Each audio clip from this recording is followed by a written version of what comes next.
Beleza, amados? Tudo bem? Aqui é o Alexandre, do Ministério Bíblico Albermas. Estou aqui para fazer um vídeo para vocês hoje, que é uma explicação de um tema, que é contestado por uma parte do cristianismo, a outra parte aceita, amplamente, mas a gente precisa refletir algumas coisas aqui. Bom, o tema então é o seguinte: Jesus ele foi crucificado, mas como era a forma da cruz de Jesus, ele foi pendurado num poste, ele foi pendurado numa cruz, mais ou menos numa forma assim, ou uma cruz em forma de T, enfim, uma cruz em forma de X. Bom, quais as evidências históricas e científicas, juntamente com a Bíblia, que a gente pode analisar?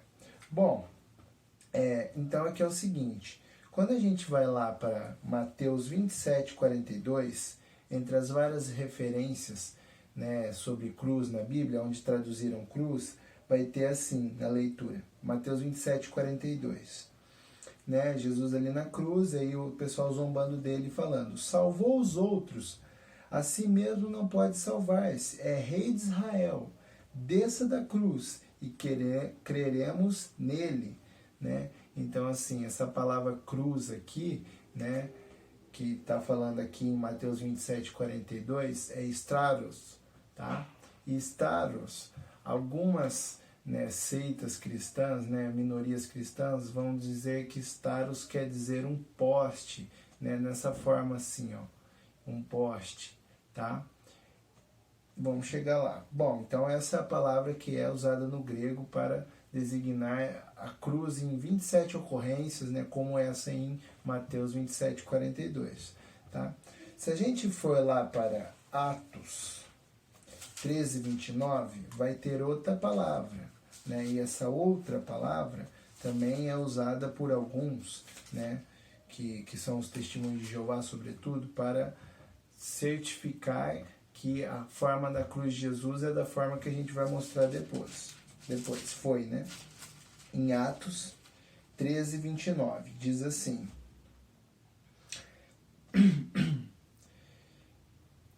depois de cumprirem tudo que a respeito dele estava escrito, tirando do madeiro, puseram em um túmulo. Então é Paulo aqui falando em Antioquia, falando que colocaram Jesus num túmulo depois que tiraram do madeiro.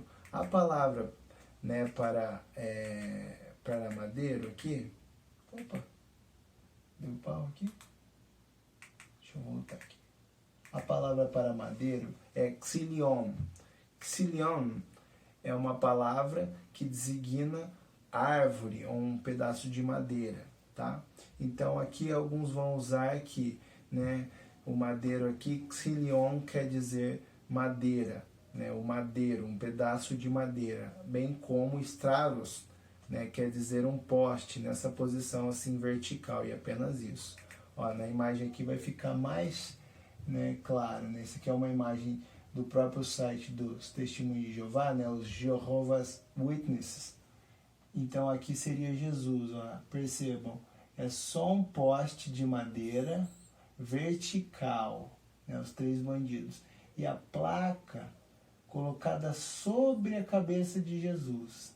E como que ficariam mais ou menos a posição do infrator ali, ou do condenado ali, Olha só, aqui mais de perto, olha só, como vocês veem, as palmas das mãos ficam assim, e o prego mesmo, ele vai aqui, na ponta da mão, nessa imagem aqui, E então as mãos ficam bem juntas. E os pés, peguei uma imagem aqui para testar melhor os pés para vocês.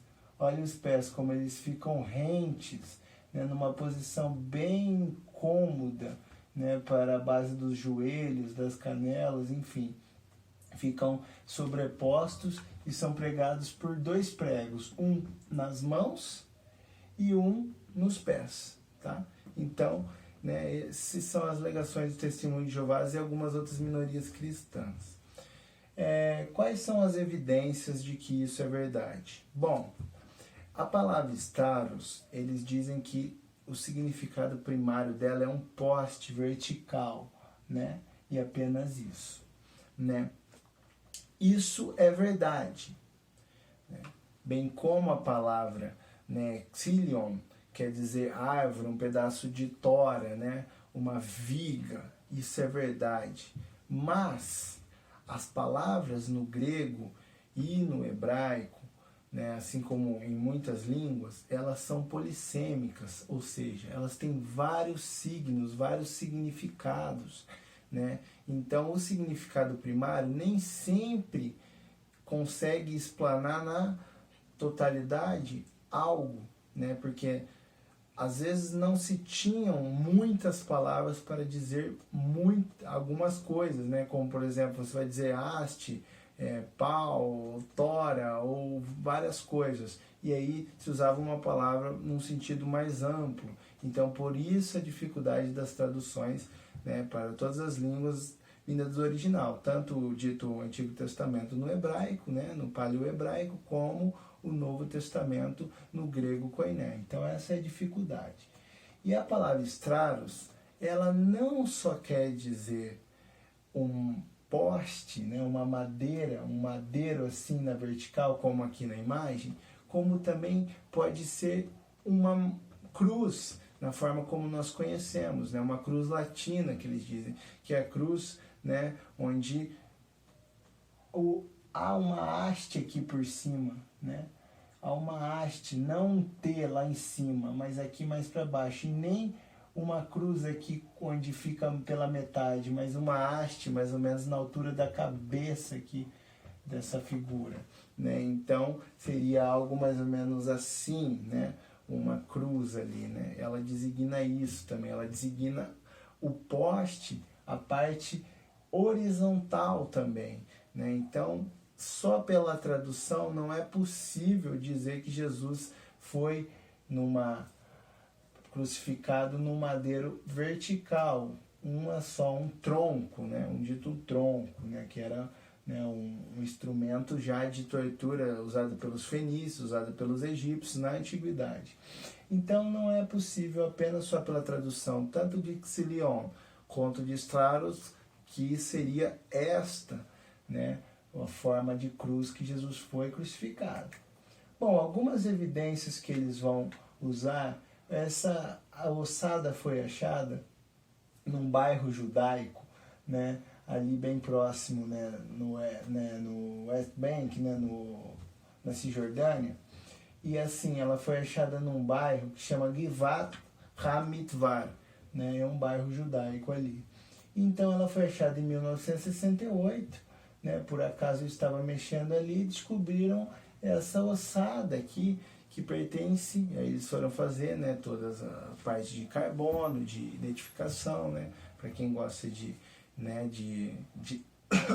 desculpe, para quem gosta de arqueologia bíblica e tal, bem interessante a história. O cara meio que achou, porque sem querer ali, né, um túmulo judaico do primeiro século, eles dataram no primeiro século, né, ou seja, o contemporâneo é Jesus e os discípulos, o século de Jesus e dos discípulos. E percebam, acharam aqui uma ossada onde tinha um prego, isso aqui é a foto original, um prego que passava mais ou menos na altura ali entre o calcanhar e um pouco para baixo do tendão de Aquiles, exatamente como na foto aqui, né? E aqui está a ossada. Então esse é o único prego achado até hoje na arqueologia bíblica que designa uma condenação por crucifixão, né? Então alguns vão dizer, o relatório que eles fizeram inicial em 1970 pela Universidade Hebraica dizia que eles, né, eram crucificados daquela forma aqui, ó, dessa forma aqui, né, como nessa imagem aqui.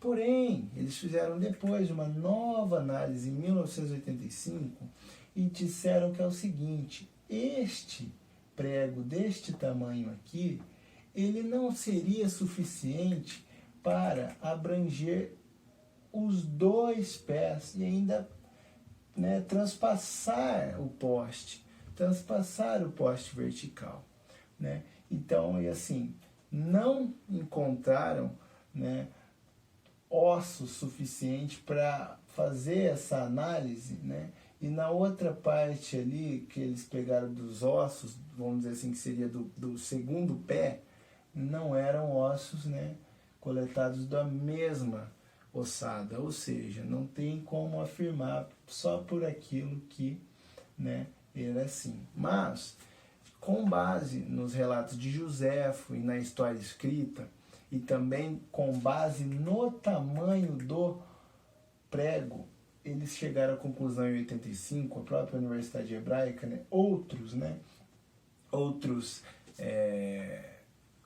analistas, outros cientistas, que não era um prego suficientemente grande para passar os 2 pés e ainda a cruz, né? O próprio analista, né, o cientista, ele morreu, né, depois de 70, logo depois, e ele não conseguiu fazer a análise completa, tá? Essa análise eles denominaram, né, eles acharam uma inscrição, né, no próprio ossuário lá, né, que é Yohanan ben Hakol, tá? Yohanan ben Hakol, né, o filho de Hakol, né? Alguns vão dizer que pode ser até João, né, o João Batista, o João, né, um outro discípulo de Jesus, mas isso não tem como afirmar, tá? Com certeza. Tá? Mas o fato é que acharam um prego que não era suficiente. Quais as outras evidências que a cruz de Jesus ela não era um poste? Para quem estuda este, né, sudário de Turim, né, e até é interessante, tem um livro chamado A Biografia de Cristo, né, que é do Jean Petitfil, um historiador, né, bíblico, que ele faz uma análise, né, completa segundo médicos legistas no fim de seu livro, né? Eu até tenho esse livro ali, tá? É o Jean Petitfil. Depois eu coloco na descrição e depois eu coloco, né, o link, né, para vocês de repente adquirirem o livro. Então é um livro muito bom, né? O sudário de Turim, olha aqui, ele foi, né, carbonado, ele foi tirado como se fosse uma negativa, né, para eles poderem fazer análises mais complexas.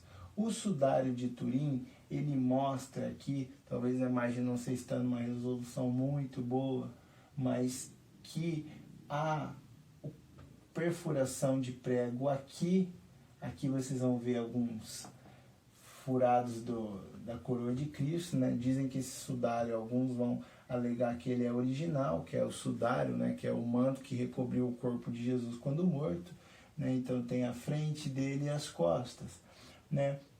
Esse sudário, ele mostra alguns ferimentos, né? Aqui, por exemplo, ele tem um desaceleramento da carne, né? Um machucado assim na altura da barba, né? Que eles, né, o judeu usava barba, então geralmente eles, para castigar, eles raspavam um pedaço da barba, né? Ou tiravam na própria faca. Então, assim, tem vários e vários apontamentos e o sobretudo e principal, tem 4 marcas de prego, né, que eles conseguiram identificar. Então, mais possivelmente, só pelo sudário, e lembrando que o sudário é contestado por alguns, né, como uma relíquia falsa, e outros vão, né, acharam já até fragmentos de plantas que existiam no primeiro século na Judéia. Então pode ser sim original, né? Eu creio que seja, porque é tão assim impossível reproduzir algo assim feito artificialmente, que seria algo assim realmente muito louco, né? Um artista conseguir fazer isso, né? Então o sudário pode sim ter sido guardado e passado de geração em geração por cristãos e foi achado, tá? Já na era contemporânea. Então, amados, tem 4 pregos. Uma outra evidência, eu vou deixar esse artigo aqui também para vocês na descrição, né? Um artigo muito interessante do Robert Mock, né? Um escritor bíblico, né? Estudioso da Bíblia, da arqueologia bíblica, né? Que ele vai dizer que foi encontrado uma inscrição, né? que denota isso aqui, né? Lashon, né? Então, assim, iratioi, né? Ele colocou aqui, né? Que seria, né? Lashon Ruach, né? Que seria o Ruach HaKodesh, né? O Ruach HaKodesh é o Espírito Santo, né?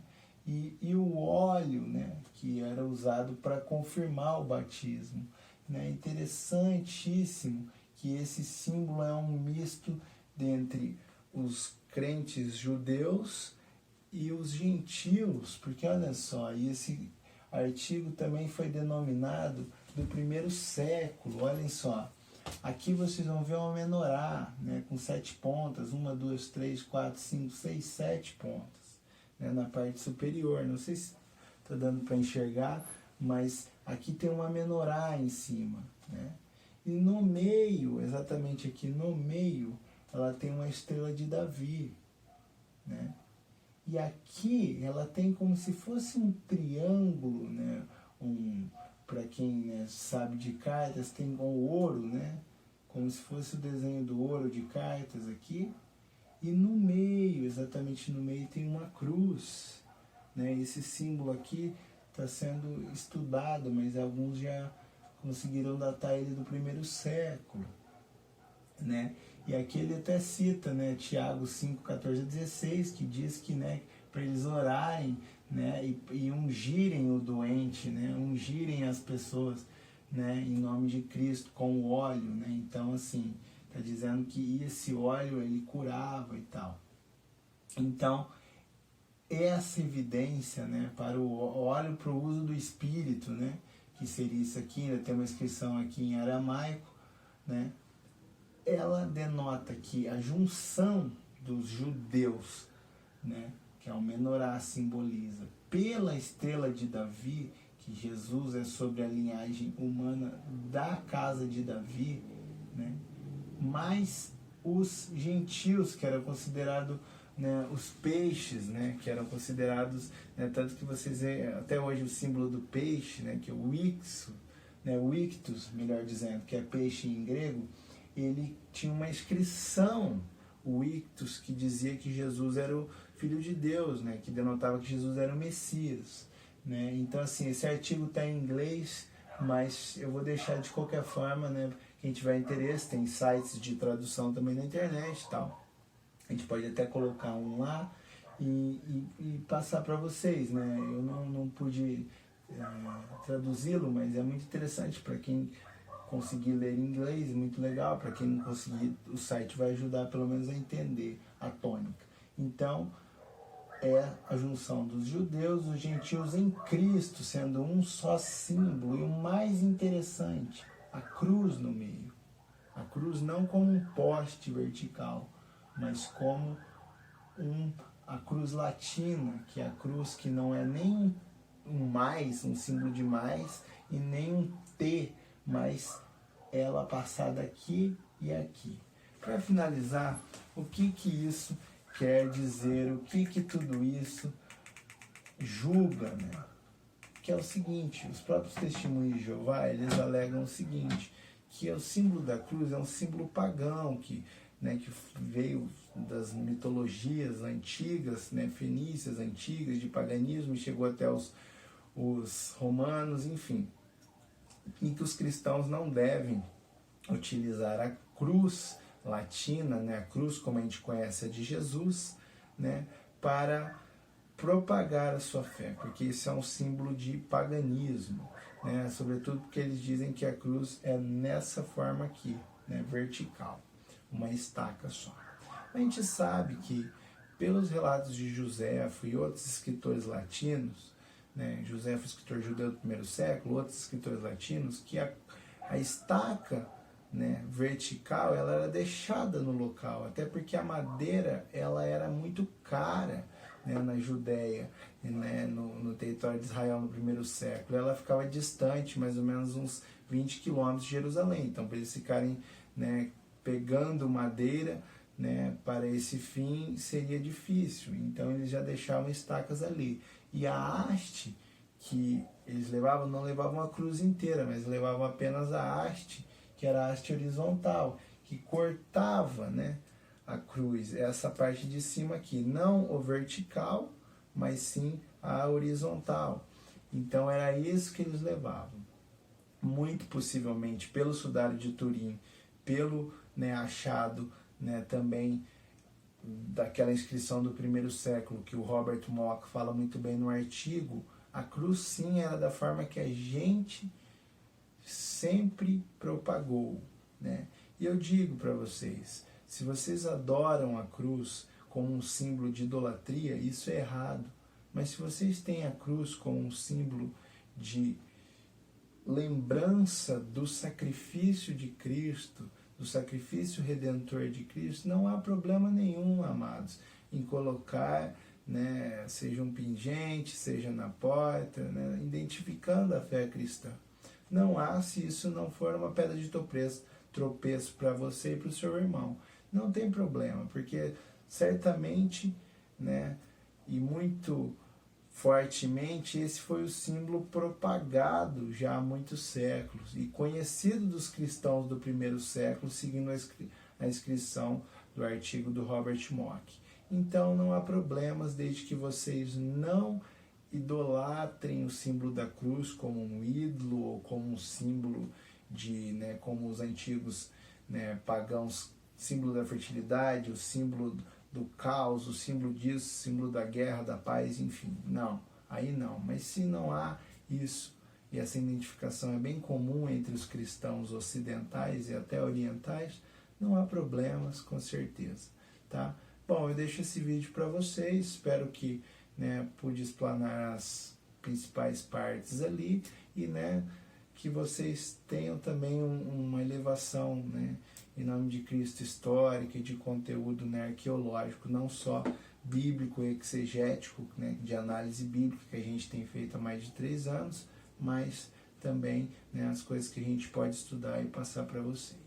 Bom, é isso aí, espero que Deus esteja com vocês, entregue shalom para vocês, plenitude de paz, no nome de Jesus santo e poderoso. Amém.